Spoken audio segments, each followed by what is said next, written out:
feel your arm right now. Flex it. It feels strong enough, doesn't it?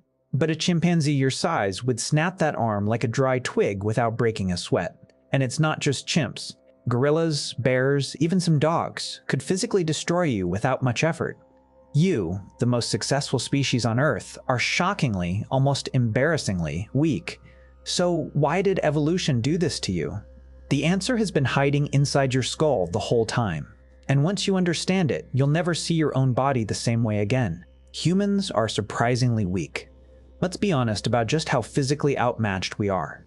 A chimpanzee weighs less than most adult humans.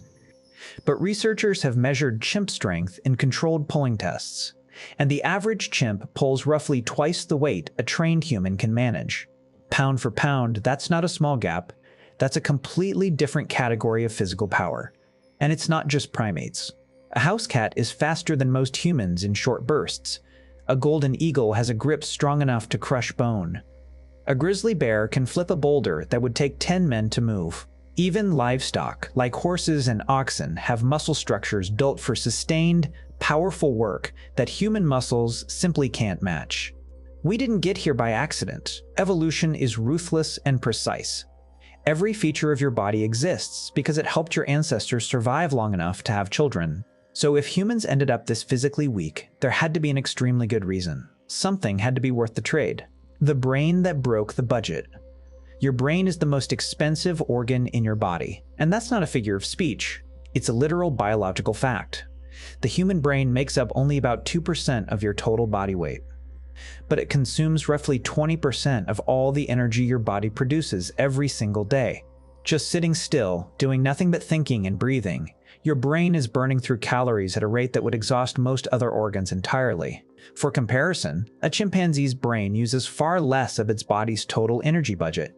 The same is true for almost every other mammal.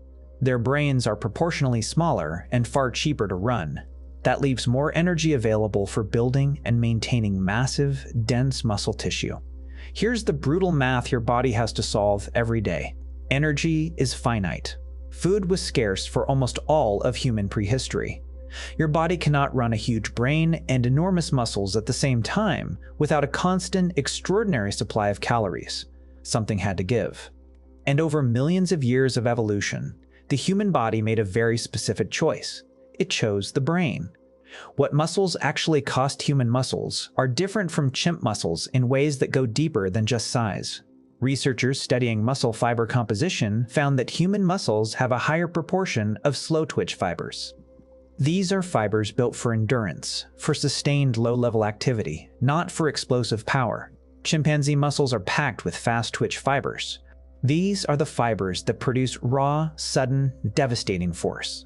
They're expensive to build, they're expensive to maintain, and they demand a lot of calories just to exist inside your body, even when they're not being used. Human evolution gradually shifted away from this expensive muscle architecture. Over millions of years, our ancestors' muscles became leaner, more efficient, and less powerful. This wasn't a bug. It was the outcome of natural selection, slowly redirecting energy resources away from raw muscle and toward the brain. You can feel this trade-off in your own body. You tire faster than a chimp in pure strength tasks, but you can walk 10 miles at a moderate pace without collapsing, which a chimp struggles to do. Your body is built for sustained, intelligent effort, not explosive force. The prehistoric deal. Imagine your ancestors standing on the African savanna 2 million years ago. They can't outrun a lion. They can't outmuscle a baboon. They don't have claws or venom or thick hide. On raw physical terms, they should be prey. But something is happening inside their skull that is completely unprecedented in the animal kingdom. Their brain is getting bigger, generation by generation. And with it comes something no other animal has in the same way. The ability to plan across time, to cooperate in large groups, to solve problems creatively, and to pass knowledge from one generation to the next. A single prehistoric human is physically helpless against a large predator. But a group of early humans with coordinated plans, improvised tools, and shared memory is one of the most dangerous hunting forces the planet has ever seen. Weakness became irrelevant when intelligence could compensate for it and then far exceed it. The energy cost of this expanding brain was so steep that the human body had to make sacrifices everywhere. Muscle mass was reduced. The digestive system shrank. Prehistoric humans likely spent enormous time and effort just finding enough food to keep their brains running. Cooking food, which emerged roughly 1 to 2 million years ago, may have been partly driven by the need to extract more calories faster to feed the growing brain's insatiable appetite. The gut trade-off too. The muscle story is only part of it. Your gut tells the same story from a different angle. Human intestines are dramatically shorter and less powerful than those of our closest primate relatives.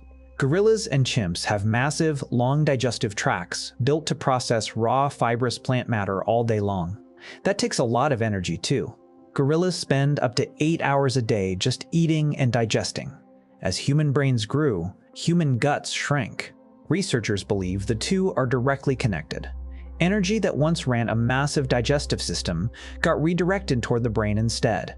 This shift forced early humans to eat higher quality, more calorie-dense food like meat, tubers, and eventually cooked meals, because their gut could no longer afford to process vast amounts of low-quality roughage. So your weakness isn't only in your muscles. It runs through your entire body. You are, physiologically, an animal that has traded raw biological hardware for the ability to think, adapt, and build. The payoff nobody can argue with, and here's where the trade-off looks completely different. Every other animal alive today is running essentially the same body its ancestors ran hundreds of thousands of years ago. They are physically impressive, perfectly adapted to their specific environment, and completely locked into it. You are not locked into anything. Homo sapiens walked out of Africa and colonized every climate on Earth, from Arctic tundra to equatorial rainforest to high-altitude desert.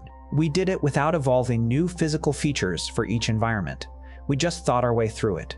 We made clothes, built shelters, grew food, and stored knowledge in language and writing, so each generation could start further ahead than the last. A chimpanzee in a zoo is, physically, almost identical to a chimpanzee from 500,000 years ago. You, meanwhile, have built cities, sent machines to other planets, and can pull up virtually all of recorded human knowledge by tapping a piece of glass in your pocket while watching an NBA game at the same time. The chimp got the stronger arm. You got everything else. What this means for you? There's something worth sitting with here. You probably feel your physical limitations every day. You get tired, you get hurt, you strain your back picking up something heavy. Your body feels fragile in ways that seem almost unfair.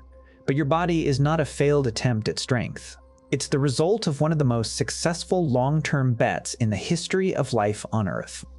Every calorie your digestive system couldn't extract, every pound of muscle your frame chose not to build, every burst of explosive force your body decided wasn't worth the cost, all of it was quietly redirected into the 3 pounds of tissue sitting behind your eyes. The weakness is the feature, and it worked. Scientists are still working out the exact timeline and triggers of this trade-off. Some researchers believe the brain-muscle shift happened in multiple stages across different human ancestors. Others think the cooking hypothesis accelerated everything dramatically. The honest answer is that we don't have every piece of the puzzle yet, but the direction of the evidence is clear and consistent. Your body chose the brain again and again over millions of years. So next time a chimp looks twice as strong as you, or a dog outruns you easily, or you lose an arm wrestling match to someone half your size, just remember, they're still running on raw hardware. You're running on something far stranger, far more expensive, and far more powerful than muscle. But here's the part most people never think about. If evolution was willing to sacrifice strength, shrink our guts, and completely redesign the human body just to support a bigger brain, what other dramatic changes did it force our ancestors to make? One of them completely transformed how humans survived on Earth, and it started with something so ordinary you probably put it on every day without thinking about it. The story of how humans started wearing clothes is far stranger than most people realize.